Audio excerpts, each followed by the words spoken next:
Okay. So first of all, let's talk about retesting. Okay. So we had this test yesterday, way better than the quizzes, but let me point out some observations that I made. This test was over 1.5 and 1.6. I taught you 1.5 on September 4th and 5th, okay? And then 1.6 on the 11th. We quizzed on these on the 17th and 18th. And one of the reasons I didn't test you on it right afterwards was because things need time to marinate in your brain, right? And I wanted that to be able to happen.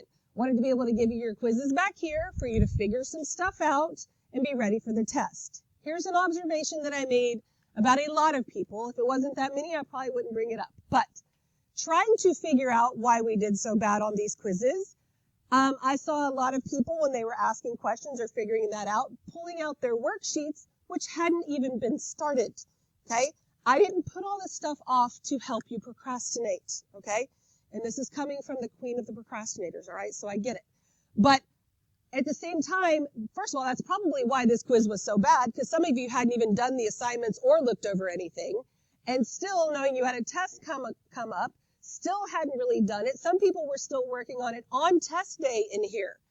That's not why you have all this time, because you do need time for it to marinate in your brain. Learning it instantly and it coming out, that's not that easy.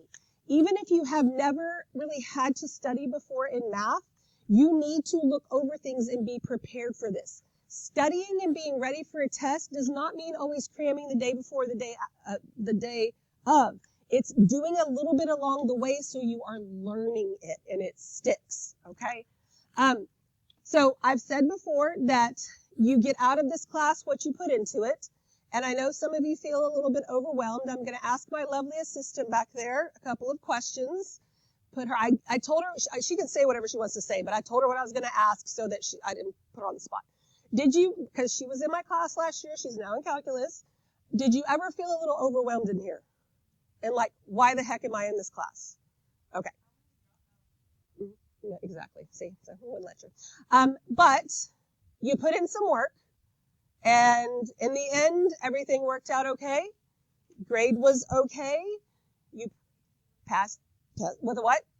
With a 4. Look at her getting, she was trying to get out of my class and she made a 4 on that test. And y'all do know it goes 1, 2, 3, 4, 5, right? Just so you know. 3 is the minimum to be able to get credit anywhere. So 4 is really good. And, you know, but you have to actually put in some, is it like the most work you've ever had to do in any class? That's okay. That's okay. Keep going.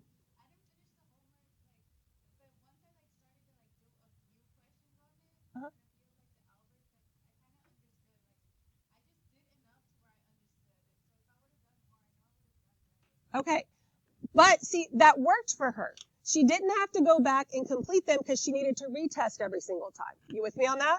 If you're having to go back and complete it because you're not getting where you want to be or where you should be on the test, then that isn't what is going to work for you. Will that work for some people? Absolutely, and that's okay. But you can't not do anything. You with me on that? Because it's really, no matter where you are on the levels of this stuff, does this get harder? That's a matter of opinion, but we keep using the same things over and over again. Does that make sense? Do you have anything else you want to add that you think of? Okay. If you ever do, you can always interrupt me and chime in, and I'm totally fine with that. Okay. All right. So with that said, the retesting deadline, I'm going to make, I think, the 4th. I should be here every day before and after school. I do have another doctor's appointment on Monday. I'm not sure what time it is, so I don't know if I'll be here after school at all. Maybe for a little bit, not sure. But tutorials is not always like hours of tutorials, and it's all so inconvenient. Like sometimes tutorials is 30 seconds to get one question answered, and now everything makes sense. Sometimes tutorials is you just sitting in here and working, checking your answers, and maybe asking me a question if you need a question answered, right? And or even during math time, even if it's not during tutorials. If you don't have practice or ride the bus or something after school and somebody picks you up, if they're smart enough not to sit in the traffic right after school, you might have to wait until like 3 or 3:15, right? If that's the case, and you don't really, if you usually just hang out somewhere, come hang out in here. Work on your math, work on your English. I don't care what you're working on, it's fine. I'm usually here after school. And that way, if you get your stuff done, then you can actually check yourself and do that. Also, if you don't have a first period, I don't have a first period. I have a lot of people that come in, not a lot necessarily, but in different times. I have some people that are in my second period that come a little early, or they come in just to work or whatever. That's totally fine. I'm not always in here during first period. If there's students in here, I end up having to shut the door. But if my door is open, you're welcome to come in, check yourself, do whatever. I know that doesn't work for everybody, but put in the work. It doesn't have to be, maybe it is the most work you've ever had to put into a class. It depends, again, on where you are on this, but it can't be nothing. All right. Also, I think on 1-6, overall those quiz grades were pretty good, but the test grades, some of them were not, because on the quiz, all you had to do was write the limits. On the test, you also had to really understand what the limits meant. And that's where some of us kind of fell off the wagon. So make sure that, again, when I say, don't just go over your quizzes, go over your Alberts, your AP Classroom, because there's going to be something in there similar to that stuff. All right? That makes sense? We all good? So I'm not ready for anybody to retest today after school, because what always happens to me when I'm grading the tests, I think, oh, I should probably make the retest because I haven't done that yet. I will make that happen today. You're going to have all of your assignments complete 100% in order to retest. That includes the Delta Math factoring, which on the test, there were 2 number line questions. The first one, overall for most people, was very, very good. That tells me you understand the number line, which is pre-cal. The second one was a hot mess for some people because you had to factor. So when you look over your test, you got to ask yourself, why was this one a hot mess? Was it a hot mess because I don't understand number lines and pre-cal is the hardest thing I've ever done? Or is it because I still can't factor accurately? Because it's probably the second one. And don't be hating on pre-cal if factoring is the issue. And then also, I'm going to, because I talked to the AP pre-cal teacher at Pasadena, and one of the things he adds on there, I'm going to start doing too, is that in order to retest, I'm going to have some AP Classroom videos assigned to you that you have to watch as well, which will be helpful. I will have to assign them to everyone, and so even if you're not retesting, probably still to your benefit to watch them. Okay, does that make sense? All right, any questions about any of that? All right, and remember, even if you don't want to retest, I still highly encourage you to come in and look over your test to see what you might have missed and that kind of thing. All right, so the next thing is we haven't really talked a whole lot about the AP exam itself. I don't even know if we've talked about it at all. But if you're not aware, because I know you've been in an AP math class before, but AP tests in general are scored 1, 2, 3, 4, 5.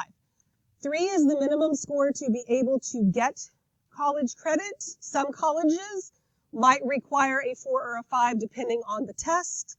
And we'll talk about how all that works a little bit later. But on the AP Pre-Cal test and the AP Calculus test, the stats test is different, but it's irrelevant, and I don't want to speak to it because I might get it wrong. But there's 4 sections. There's a non-calculator multiple choice, a calculator multiple choice, a non-calculator free response, and a calculator free response. Okay? So there's 4 sections. Half of it's calculator, half of it's not calculator. And even on the calculator part, a lot of that you don't really need the calculator for. Last year, first year for AP Pre-Cal ever, but even before that with calculus and stuff, they've always been 100% paper. We were informed at the end of July, beginning of August, sometime around there, that this year, a bunch of tests, but it includes all of the math ones, and I don't know what else because I don't really focus on that, are going to be a hybrid of an online and paper exam. So what that means is online, you will have all of your multiple choice questions. And then for the free response, the questions will be online, but you will have a booklet in front of you that has any necessary graphs or charts on it and space for you to answer the questions. And you'll do that on paper, thank God, because putting that in the computer, math is difficult to type or to, write digitally, that kind of thing. And, if you've ever tried to sign your name digitally, writing digitally, sometimes it's good and sometimes it's really bad, depends on the system. So in addition to that, just like with your SAT and PSAT, that's online now as well. That started last year, I believe. No, y'all took the PSAT. Well, I guess some of you, either way. You probably took one of those 2 online last year at some point, maybe. I don't know. But Those are through College Board in a system called Blue Book, and that is the system that you would take the AP exam in as well. On the SAT, PSAT, there is a built-in Desmos calculator, just like there is for the STAR test. So the question has been, since they have told us this was a hybrid exam, is there going to be a built-in calculator? So in some of the groups I'm in, there are people that answer questions that think they know everything. I think we all know people like that. And then there are people that are actually tied to College Board that really do know stuff. So those are the only people I actually listen to. But they were saying, we don't know. College Board hasn't said yet. We're just going to proceed normally. Yesterday, it was announced and we were informed that there will be a built-in Desmos calculator. But here's the things we don't know. I thought this year I'd have a whole lot less of, I don't know yet, but I'll tell you as soon as I figure it out. But it turns out I'm still going to have a lot of that. Just because it's Desmos, first of all, doesn't mean anything is any easier, because everything Desmos can do, those calculators can do. It also doesn't mean you get it on 100% of the test. You still have the half and half. I've talked to my content specialist, and I meet weekly with the other AP pre-cal teachers in the district. And so yesterday was our meeting. So we talked a lot about the calculators and like, what do we do now? Because some people in these groups were like, I just made my kids, because in some districts, they don't have the calculators to check out. Even other schools in this district, they can't check out an actual calculator to all their students. They have an online version. But some districts don't even do that. They require their students to purchase them. So like my kids just bought this $180 calculator, and now you're telling me we don't necessarily need it. Yes, Desmos is great. And actually talking to Mr. Ackerman, he's probably not going to use the Inspires at all anymore, because for what you need in calculus, the Desmos, that's going to be fine. It does the same thing, and it's a little bit easier sometimes.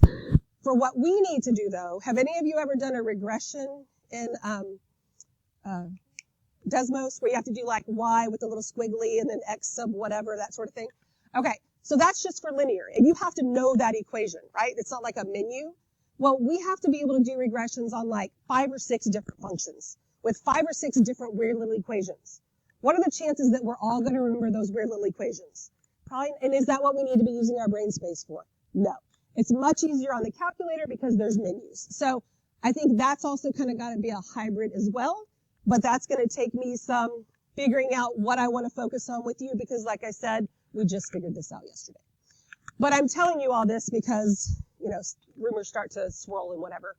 And, but again, it does the same thing. So it's not giving you any more of an advantage, except for some things being a little bit easier. In Blue Book, you have the options, and I don't know if you even clicked on them, because you probably didn't have time to practice it before you took an exam last year, but you can highlight, you can leave yourself a note, you can mark out answers, things like that. Canvas gives us those options to turn off, on and off also. So we are going to take some exams in Canvas where I can turn that stuff on and off so you can actually practice how it will be in Blue Book. We have 3 units, right? That's it. Because they're so huge, we have split them into 1A, 1B, 2A, 2B. And so we have a 1A AP style exam that goes through 1-6. Some schools are doing it as like that is their 1-1 through 1-6 test. I don't love those kind of things, because I feel like just because you got numbers 3 and 4 right doesn't mean you actually understand 1-4. You with me on that? Because there's so much that goes on in all of these.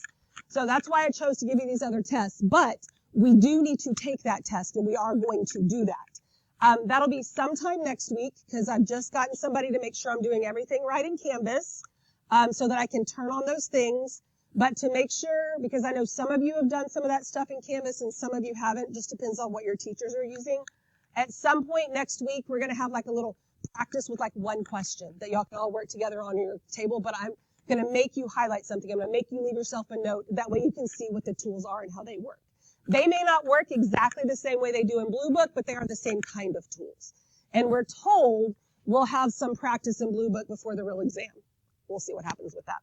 But because of that, and because this is what you should be doing every single day, you need to come to school every single day with your district-issued device in working condition. I am not going to necessarily tell you the day before. And if you show up and you do not have your district-issued device in working condition, I'm going to send you to the office. then they are going to put you in ISC until your device shows up, which means you have missed what we have done in class. Now, you have to come to tutorials. I decide when they are. You show up and take care of what we did in class. If you don't come to that on that day, then I turn you in again and you get another full day of ISC. Please don't make me do that. Just come with what you're supposed to have. If other teachers allow you to use your own device, it's not my fault they are not following the rules. Okay? I'm going to do what I am asked to do by administration, and that's what it is. Okay? And I'm not giving any exceptions for that anymore. I think that was everything on that. I will tell you when the test is going to be. I don't know when that practice question is going to be, but I will tell you when the actual test is going to be and how we can prepare for that and all that good kind of stuff. All right. What questions do you have about any of that? I know that was a lot of information and me running my mouth, but are we all good? Jenny, do you have a question? Retest the 4th.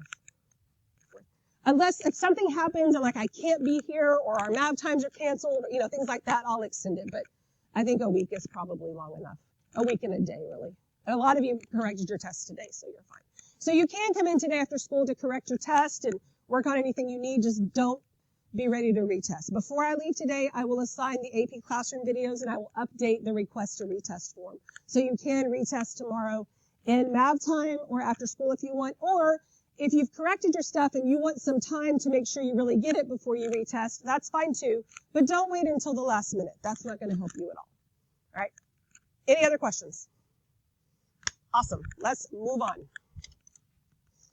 And remember, if your grade isn't exactly where you wanted it to be, you have an opportunity to redeem yourself. And a lot of learning goes on there, and there's nothing wrong with that. All right. Okay. Oop. Let me get that. Okay. This is going on page 37 when we are done. So 1.9 and 1.10 I put together.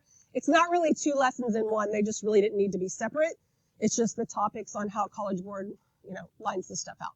So we're going to recall, once again, that a rational function is the quotient of 2 polynomials.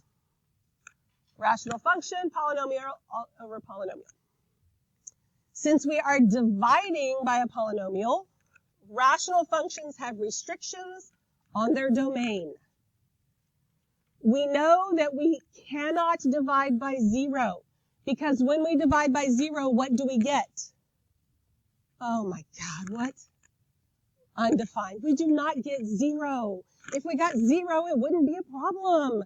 Look at those signs again. Look up there. N over O. I divide by a 0, it's undefined. 0 over K is okay, and I get 0. Burn those into your brain. Now, when I divide by 0, what do I get? You're about to say 0 again. Do not make me throw something at you. Okay. Undefined. What is it? Say it again. Okay, thank you. All right, so we must consider any x values where g of x equals 0, and that's our denominator. And we restrict them from the domain. These x values will be either the location of the vertical asymptote or a hole in the graph, which I'll use like H for hole, but when I preloaded you with this stuff, we called it point discontinuity because you do need to know that that is also what it is. Now, when I preloaded you with this stuff, I didn't really preload. We reviewed because rationals are part of Algebra 2. Holes and vertical asymptotes, and none of that is new. So when that happens, I know what happens with some of you. You're like, I already knew that. You kind of tune me out. That's great, but guess what? That's not all we're doing, or this would be an Algebra 2 class. We are extending it some. So we have to make sure we understand the old stuff, and then we're adding some new stuff to it. All right, so vertical asymptotes and holes. Vertical asymptotes and holes occur when the denominator equals 0. Because when we divide by 0, what do we get? Undefined. Thank you. So how do we distinguish between them? Well, you already know how to distinguish between them algebraically and graphically, but we are adding limits to this. All right, so we've talked about in behavior. This is why we talked about 1- and 2-sided limits the other day. So let's look at vertical asymptotes and holes. So a hole occurs when the factor in the denominator cancels out with factors in the numerator. We know that, right? So here are our holes. I have two equations. In this first one, I can cancel this out. That tells me I have a hole at x equals 1. For this one, I can cancel both of these out with one of these, and I have a hole again at x equals 1. Both of these leave me with a linear function. That's how you get a line with a hole in it.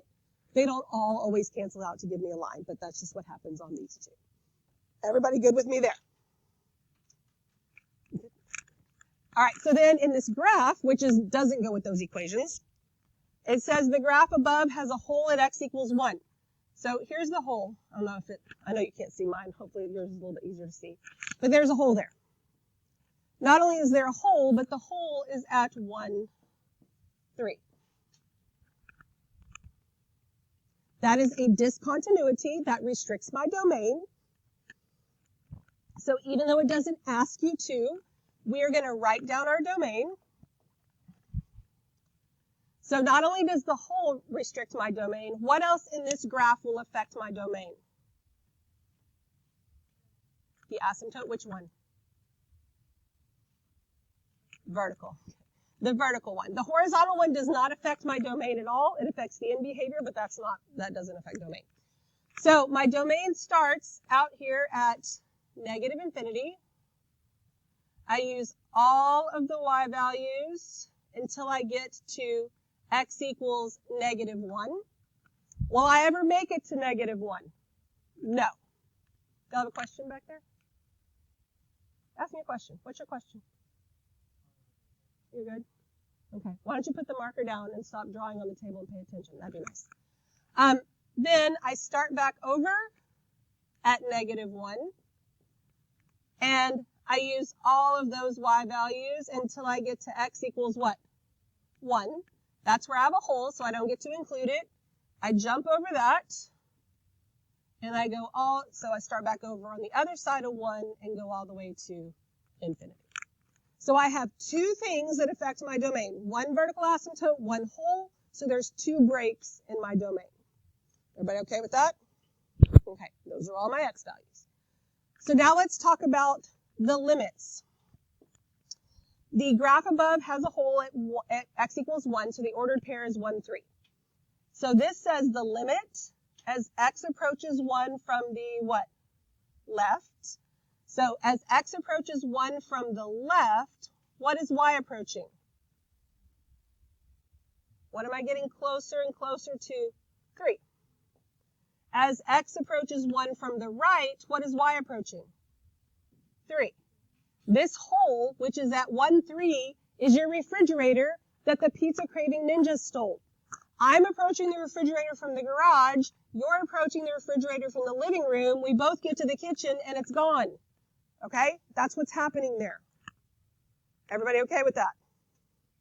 All right. So then, those are my one-sided limits. Now, one of the things that got cleaned up beautifully from the quiz to the test, with the exception of just a handful of people, was your limit notation. When you write this, lowercase lim, underneath that, we're going to put as x approaches 1. Yes, I'm sorry.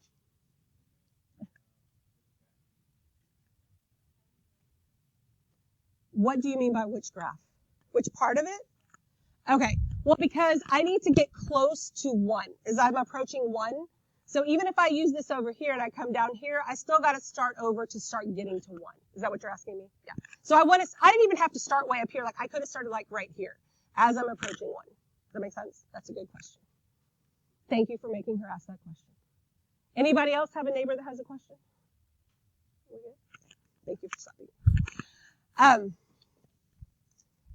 When this is typed up, this is like a subscript.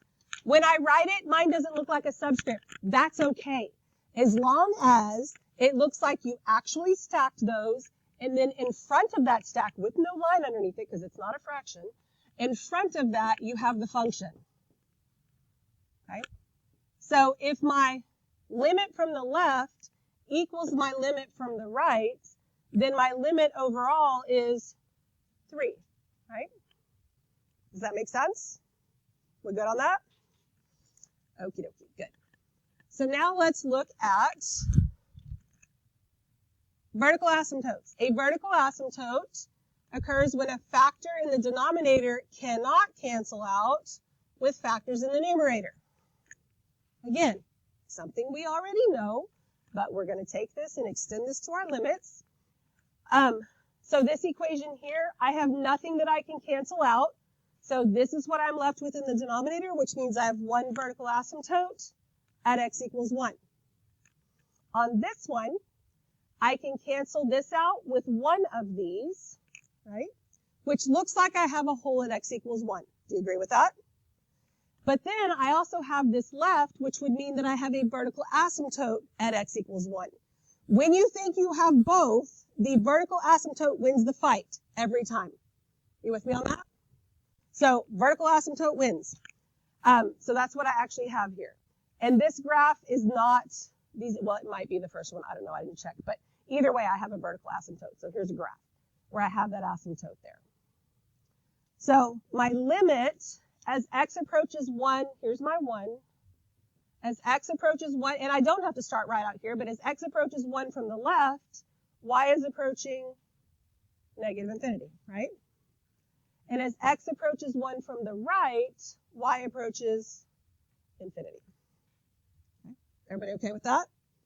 So if I'm approaching a vertical asymptote, my answer is either infinity or negative infinity. Those are my only options. If I'm approaching a hole with my limit, it has to be some value, and it's the y value of the hole.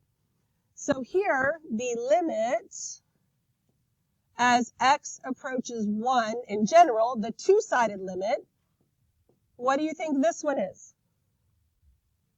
Does not exist. Very good. When they don't match, it is does not exist. What questions do you have? We good? I'll take that as a yes. All right. So on this first example, this just says determine the x values of any holes or vertical asymptotes. And this is really old business, but we're just doing it to, slowly step into what we're really doing here. Do I have anything I can cancel on A? Yes. I can cancel, which means that I have a hole at x equals what? Negative 3.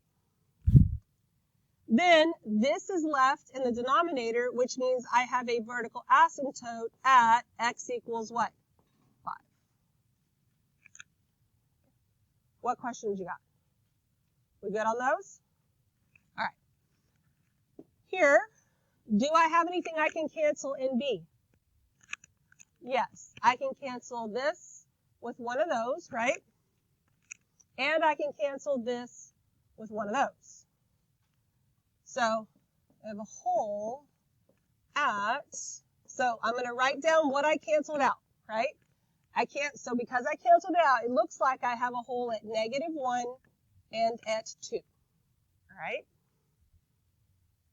Then I look for my vertical asymptote. Right here, this means I have a vertical asymptote at x equals negative 1. Can you have a hole and a vertical asymptote at the same point? No. Which one wins? Vertical asymptote. So we can just come back up here and X that out, and that's totally fine. And that process might be the safest for most of you. Write down where you think your holes are. Then you write down your vertical asymptotes. If anything matches, you mark out that hole. Okay? That way you don't leave anything off. Any questions at this point? Okay. What should I do first on C? Factor. So this is going to be 1 over x times x squared plus 4.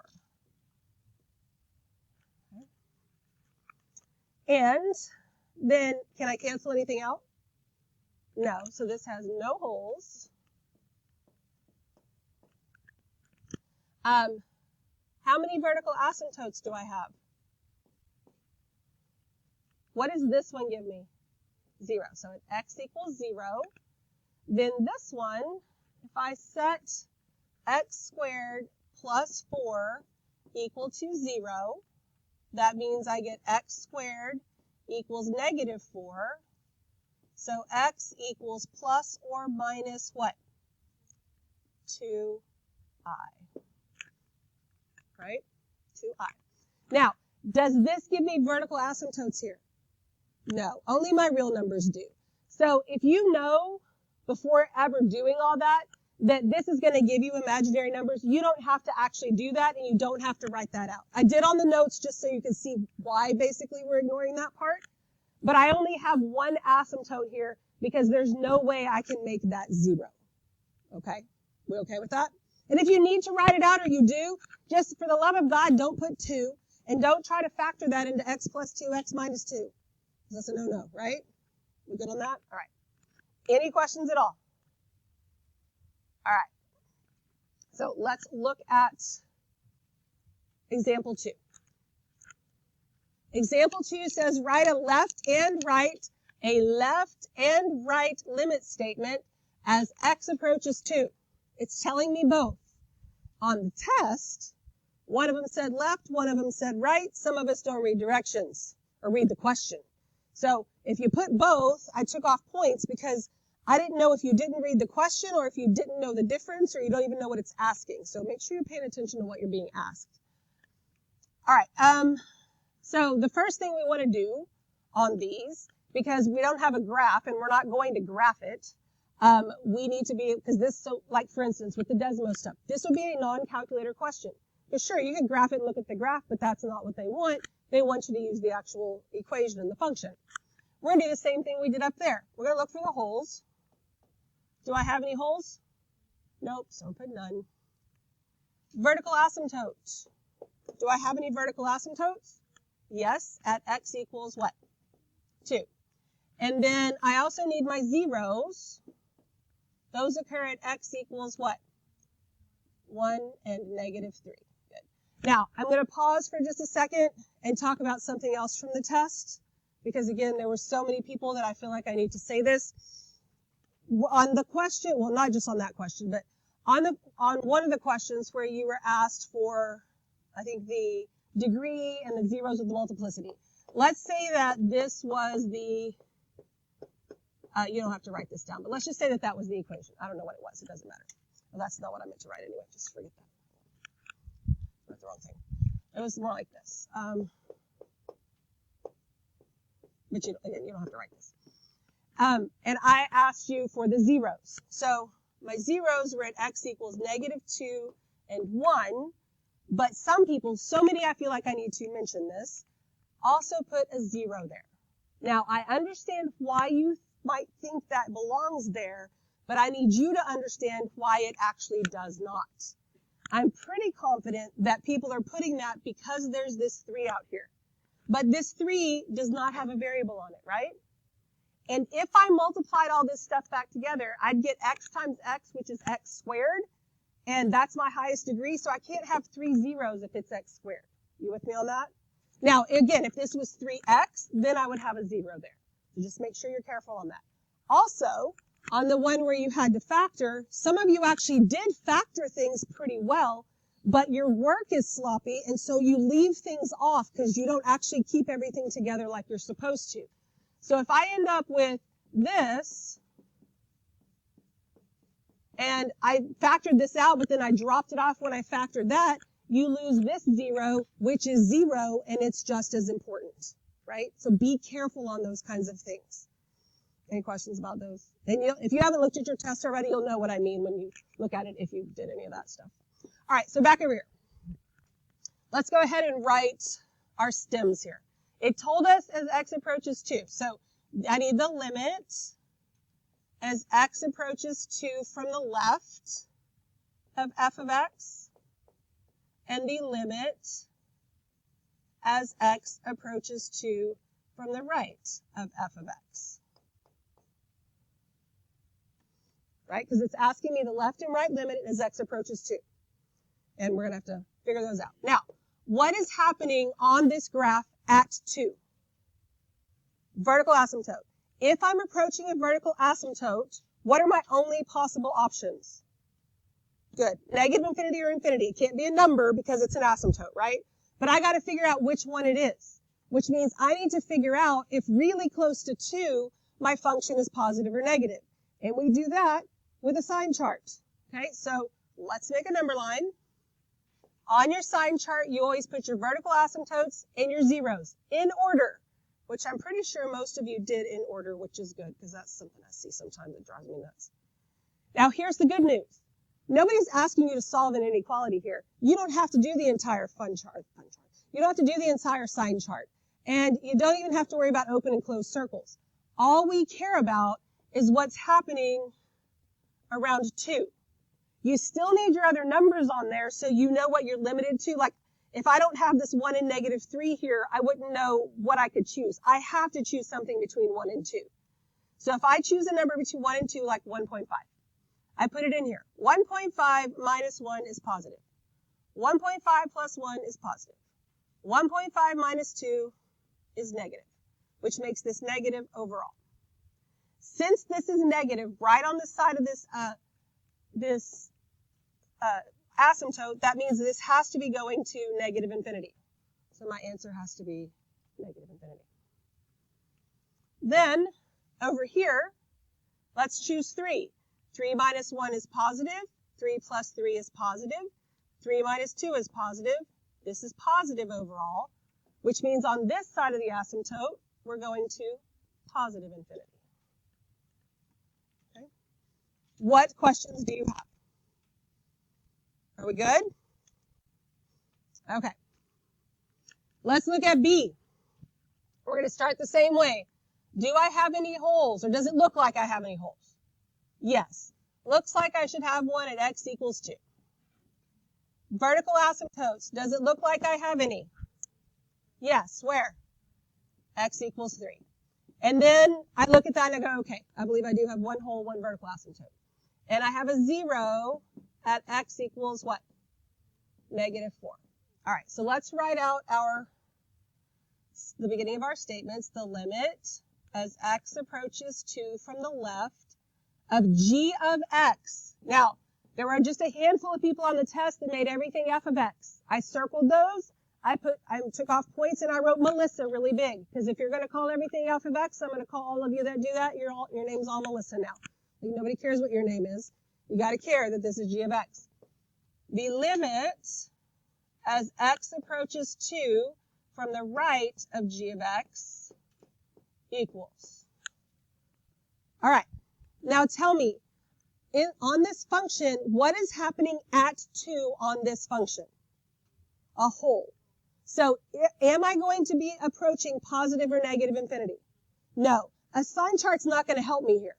I can do it, but it's not going to help me, right? But look at what we did here. When we were approaching the hole from the left and from the right, our answer was the y value of where the hole is. Does that make sense? It's an actual value. So when you are looking for the limit and it's at a hole, we want to find g of 2 from the reduced version, right? And it's okay that we didn't rewrite it. G of 2 is going to be 2 plus 4 over 2 minus 3. What is 2 plus 4? 6. What is 2 minus 3? -1. So that means the limit as we approach the hole from the left is -6, and as we approach the hole from the right, because that is your refrigerator. Okay? What questions do you have? All right, we are going to stop here for today. We will finish this tomorrow and you will have some time to work. I'm going to give you your assignment today, even though we haven't finished, for a couple of reasons. First of all, in case you're not here tomorrow. Second of all, because even though we didn't finish all of this, I challenge you to actually start your assignment today. So maybe you can come with some questions tomorrow when we have time to talk about it. Oh, thank you. I can't count. Oh. She matters. That's not nice. Sorry. Did I miss a table? We're good? We're all good? Okay.